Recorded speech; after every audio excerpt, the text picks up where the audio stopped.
Facebook, Instagram અને WhatsApp જેવી એપ્સની parent company meta સામે 14 એપ્રિલથી ટ્રાયલ શરૂ થઈ છે.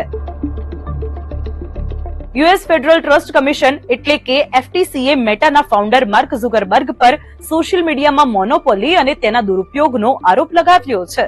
આ આરોપો એટલા ગંભીર છે કે $1.3 ટ્રિલિયન મેટાનું વિભાજન પણ થઈ શકે છે.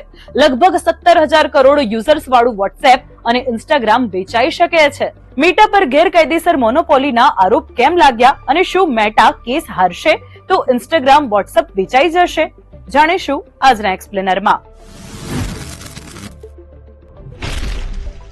હકીકતમાં 9 ડિસેમ્બર 2020 ના રોજ અમેરિકાની FTC અને 46 રાજ્યોએ વોશિંગ્ટન DC ડિસ્ટ્રિક્ટ કોર્ટમાં મેટા વિરુદ્ધ 2 કેસ દાખલ કર્યા, જેમાં કહેવામાં આવ્યું: 1. 2012 માં મેટાએ ઇન્સ્ટાગ્રામ અને 2014 માં વોટ્સએપને ખરીદીને મેસેજિંગ માર્કેટમાં ધાક જમાવી. આ ખરીદીનો હેતુ પ્લેટફોર્મને સુધારવાનો નહીં, પરંતુ કોમ્પિટિશનને ઘટાડવાનો હતો. 2.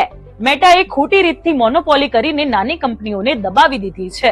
જ્યારે FTCએ મેટા પર 4 આરોપો લગાવ્યા છે. 1. મેટાની બાય ઓર બ્યુરી સ્ટ્રેટેજી.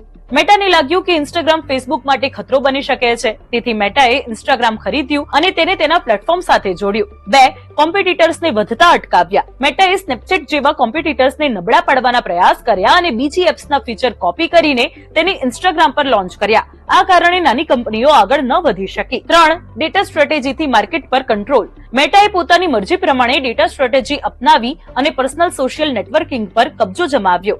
2018 માં મેટા પાસે સોશિયલ નેટવર્કિંગ માર્કેટનો 60% વધુ હિસ્સો હતો. 4. એડ માર્કેટમાં મોનોપોલી બનાવી.